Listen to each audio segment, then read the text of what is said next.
भारत की surgical strike के बाद भारत पाक सीमा पर तनाव बढ़ गया है। एहतियातन सीमा से सटे गांवों को खाली करा दिया गया है। पाकिस्तान से सटे जम्मू कश्मीर, पंजाब और राजस्थान के सैकड़ों गांवों को खाली कराया गया है।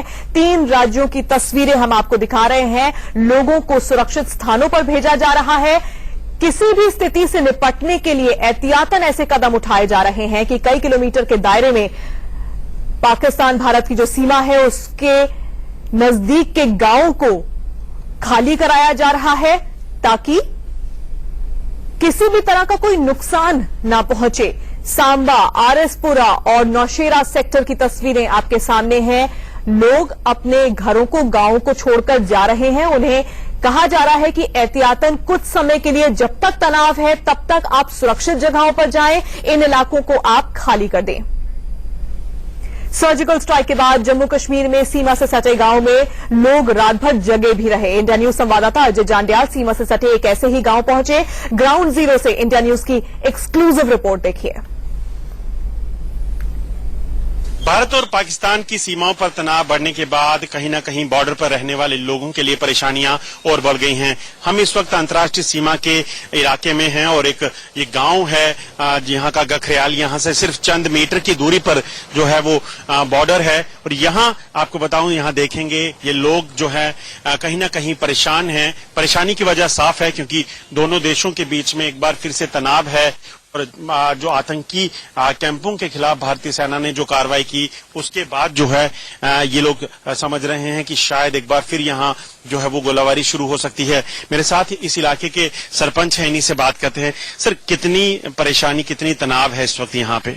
इस वक्त यहाँ पे बहुत ज्यादा तनाव है कि लोग यहाँ परेशान बैठे हुए हैं। आपने देख रहे हैं जैसे भी लोग बैठे हैं कि जब से ये उन्होंने खबर सुनी है, दोपहर के बाद जो सुनी है, टीवी में खबर आ रही है, तब से परेशान है क्योंकि बार बार हमें परेशानी होती है। पाकिस्तान जहाँ पे गोलीबारी करता है और हम लोग यहाँ से पलायन करते हैं, नुकसान होता है, हमारा पशुओं का होता है, जानवरों का होता है, लोगों का होता है। तो इस समय में हमें बहुत ज्यादा टेंशन बढ़ी है। आपको कोई बोला गया है यहाँ इस इलाके को खाली करवाने की जरूरत है? हाँ, एडमिनिस्ट्रेशन वाले तो यहाँ पे आए हुए हैं, अभी भी बैठे हुए हैं। एमएलए साहब भी हम चक्कर लगा रहे हैं और एसडीएम वगैरह या तहसीलदार वगैरह भी, एसएचओ साहब भी यहाँ पे आए हुए थे पुलिस के हमारे अखनूर से। उन्होंने भी हमें यही बोला कि आप थोड़ा जो बच्चे वगैरह हैं, जहाँ जो बूढ़े हैं, उनको यहाँ से शिफ्ट कर लीजिए, आगे पीछे सेफ प्लेस पे ले जाइए। आप कुछ और लोगों से बात करते हैं। जब भी फायरिंग होती है आपको लगता है कि बॉर्डर पर जो है कहीं ना कहीं चिंता हो जाती है, बच्चों के लिए, महिलाओं को परेशानी होती है? हाँ, ये महिलाओं को परेशानी होती है, बच्चों को परेशानी, सबको परेशानी होती है क्योंकि भागना पड़ता है। जो कार्रवाई भारत ने की है पाकिस्तान में आतंकी कैंपों के खिलाफ, वो आप मानते हैं ठीक की है? ये तो बिल्कुल सही कार्रवाई करी है। ऐसी कार्रवाई तो होनी चाहिए थी उनके खिलाफ, तभी तो कुछ शांति का माहौल बनेगा। उनको भी पता लगेगा कि कुछ न कुछ किया है हिंदुस्तान ने। तो आप समझ सकते हैं, बेशक ये लोग इस चीज से जरूर चिंतित हैं कि पाकिस्तान जो है कहीं ना कहीं फायरिंग कर सकता है, मगर इस चीज की खुशी और कहीं ना कहीं भारतीय सेना के साथ भी ये लोग हैं कि अगर भारतीय सेना ने ये कार्रवाई करके पाकिस्तान को सबक सिखाया है। अजय जांड्याल, इंडिया न्यूज, अंतर्राष्ट्रीय सीमा, गखरेयाल। गांव में थोड़ा तनाव का माहौल जरूर है, लोगों को सुरक्षित जगहों पर भेजा जरूर जा रहा है, लेकिन बॉर्डर पर बीएसएफ के जवान हाई अलर्ट पर हैं। इंडिया न्यूज संवाददाता अजय जांड्याल की एक और रिपोर्ट आपको दिखाते हैं। इंटरनेशनल बॉर्डर से अजय ने अपनी एक्सक्लूसिव रिपोर्ट भेजी है। इंडिया न्यूज की टीम इस वक्त जीरो लाइन पर पहुंची है। अंतर्राष्ट्रीय सीमा का ये अखनूर सेक्टर का इलाका है और आप मेरे पीछे देखेंगे किस तरीके से जो बीएसएफ के जवान हैं वो 24 घंटे अलर्ट हैं। आप देखेंगे सामने जो इलाका पड़ता है जो वो पाकिस्तान का इलाका है। भारतीय सेना ने जो सर्जिकल ऑपरेशन किया है, आतंकी कैंपों को जो डिस्ट्रॉय किया है पाकिस्तान जो ऑक्युपाइड कश्मीर में, उसके बाद पूरा इलाका जो है पाकिस्तान का, ये जो इलाका है बॉर्डर के दूसरी तरफ, वो पूरा शांत हो चुका है। वजह कहीं ना कहीं ये है कि पाकिस्तान भी कहीं ना कहीं बौखलाया है और इस पे जो हमले के बाद जो सर्जिकल स्ट्राइक हुआ उसके बाद कार्रवाई कर सकता है। इसके लिए कितने तैयार हैं हमारी सुरक्षा बल? आप मुझे बताएंगे किस तरीके से आप यहाँ इस वक्त ड्यूटी कर रहे हैं? भारतीय सेना ने जो सर्जिकल स्ट्राइक किया है उसके बाद कैसी तैयारी है? सर, बॉर्डर में पत्ता भी लेगा तो हम जवाबी कार्रवाई करेंगे। किस तरह से आप यहाँ पे इस वक्त 24 घंटे तैनात रहते हैं बीएसएफ?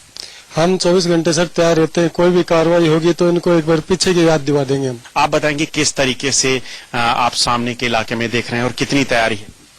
देखो जी, हमारी फुल तैयारी है ये कोई कहने और सुनाने की बात नहीं है। हम सीमा प्रहरी हैं उस बल के जिस बल को माने दुनिया जहान, हर पल दुश्मन डरता हमसे, कड़ी सुरक्षा हिंदुस्तान।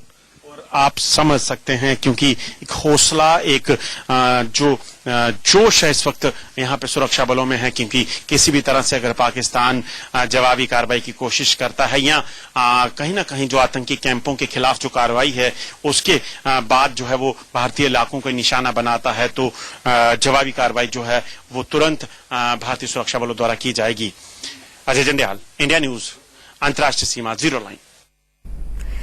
इस वक्त बातचीत के लिए हमारे दो संवाददाता हमारे साथ जुड़े हुए हैं। सुमित चौधरी हमारे साथ विजय चौक से जुड़े हुए हैं। दिल्ली में क्या कुछ चल रहा है उसे लेकर सुमित से बात करेंगे, लेकिन उससे पहले रुक करते हैं अमित भारद्वाज का। अमित हमारे साथ मालवा गांव से जुड़े हुए हैं। मालवा गांव पंजाब में आखिरी गांव पड़ता है, यानी कि सीमा के सबसे नजदीक गांव पड़ता है। अमित, ये बताइए कि मालवा गांव के जो रहने वाले लोग हैं, क्या उन्हें भी वहां से शिफ्ट किया जा रहा है? क्या एहतियातन अगर बौखलाया पाकिस्तान कोई ऊटपटांग हरकत करता है, हमारे सिविलियंस को किसी तरह का कोई नुकसान ना पहुंचे, इसके लिए वहां पर क्या इंतजाम आप देख रहे हैं?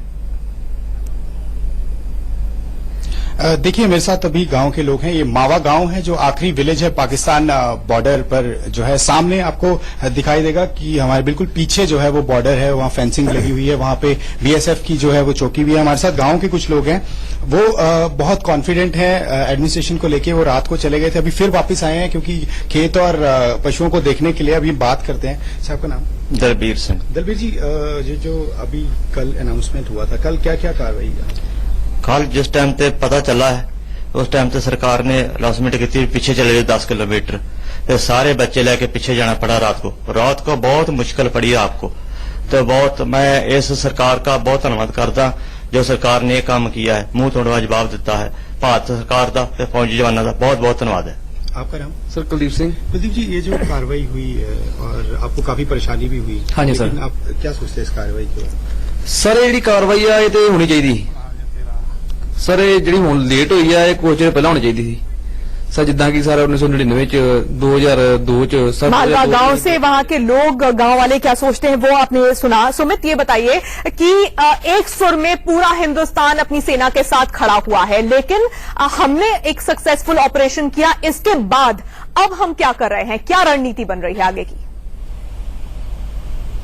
तानिया, इसकी रणनीति सर्जिकल स्ट्राइक करने से पहले ही तैयार हो गई थी कमोबेश। अगर आप चीजों को देखें कि जैसे ही सर्जिकल स्ट्राइक हुई उसके 24 घंटे के बाद लगातार सरकार की जो रणनीति थी वो सामने आने लगी। पहला कि ऑल पार्टी डेलीगेशन को बुला के ये बताना कि आखिरकार सरकार ने सर्जिकल स्ट्राइक क्यों की, कहां पर की और आखिरकार आगे का क्या स्टेप होगा। और दूसरा, अगर आप देखें कि पाकिस्तान की तरफ से क्या रिएक्शन होने वाले थे, उसको लेकर लगातार जो मेजरमेंट है वो लिए जा रहे हैं। आपने पहला देखा कि सभी खुफिया एजेंसीज को अलर्ट कर दिया गया है कि ना सिर्फ इंटरनेशनल बॉर्डर या फिर बॉर्डर के आसपास, बल्कि विद इन कंट्री भी, अगर आप देश भर में भी इंटेलिजेंस एजेंसी को चाक चौबंद कर दिया। दूसरा ये कि अगर पाकिस्तान की तरफ से मोटार फायर होते हैं या फिर आर्टिलरी फायर होता है तो उसके रेडियस के अंदर आने वाले 10 किलोमीटर के सभी गांवों को इसीलिए खाली कराया गया है ताकि अगर वहां से कुछ जवाब होता है तो उसको भी मद्देनजर रखते हुए चीजें देखी जा सके। और तीसरा ये कि अगर इन्फिल्ट्रेशन करने की कोशिश की जाती है तो उसके मद्देनजर भी जो सुरक्षा एजेंसीज है या फिर जो कहा जा सकता है कि बीएसएफ और आर्मी को छुट्टियां रद्द करने के बाद एक सक्सेसफुल ऑपरेशन के बाद भी हमारी तैयारियां बिल्कुल पूरी हैं। सुमित और अमित, आप दोनों का शुक्रिया।